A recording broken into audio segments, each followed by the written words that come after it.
Саламатсыздар, урматтуу мекендештер. Бардыгыңыздарды бул залда көргөнүмө өтө кубанычтамын. Бир эле нерсени айткым келет.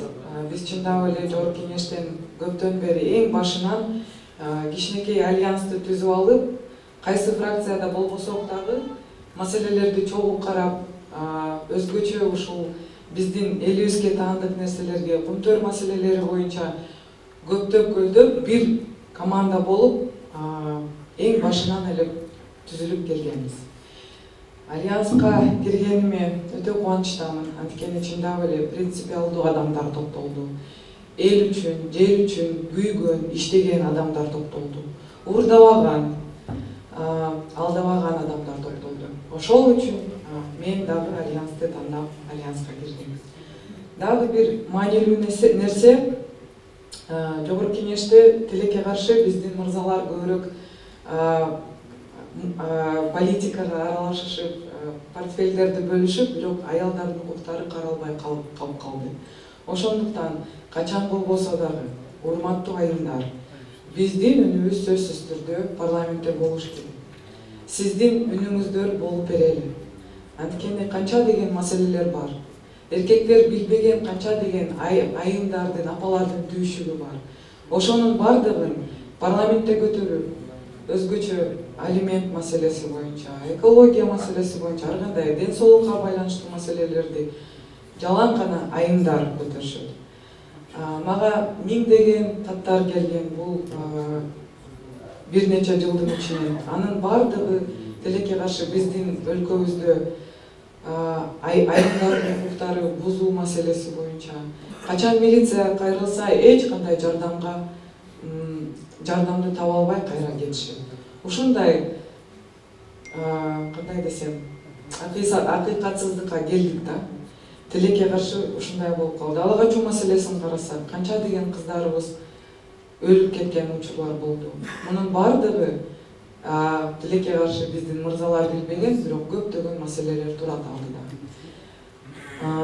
Дагы бир нерсени айткым келет. Мен бизнестен келди деп көптөгөн журналисттерди айтышат, коомчулукта да пикирлер болот.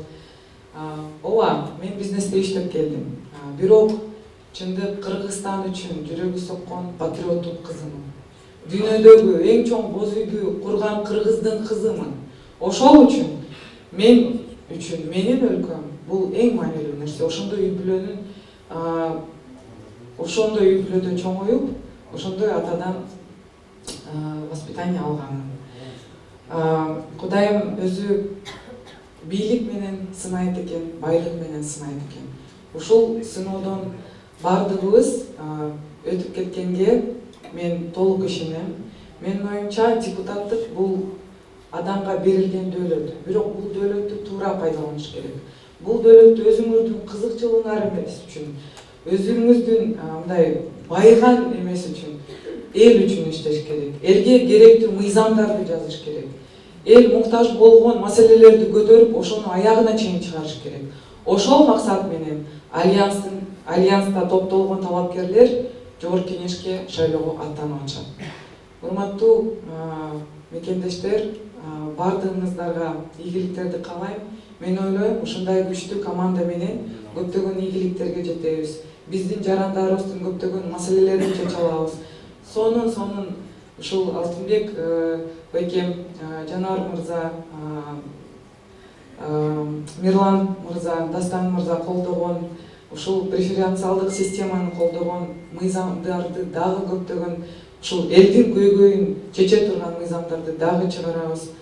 Эгерде сиздердин колдооңуздарга ээ болсок, сиздердин жардамыңыздарга ээ болсок, ишенимиңерге ээ болсок, ошондо көптөгөн ийгиликтерге чогуу жете алабыз деген ойдомун. Барыңыздарга дагы бир жолу рахмат. Кечиресиз, дагы бир айтуучу нерсе, ушул кайсы учурда конституциялык укуктар бузулганда, ошонун бардыгын биздин дагы бир айтуучу нерсе, 8000ден ашуун биздин жергиликтүү депутаттарыбыз бар. Ошолордун укуктары бузулуп, тилекке каршы мыйзам өттү, бирок ошол мыйзамды кайра ордуна келтирип, жергиликтүү бийликти жергиликтүү депутаттарга бергенге ушул элдин колдоосуна ээ болгон адамдардын региондорго кайра бийлигин бергенге сөзсүз түрдө бул мыйзамды дагы кайра чыгарып буюрса аягына чейин чыгарып кабыл алып беребиз. Рахмат.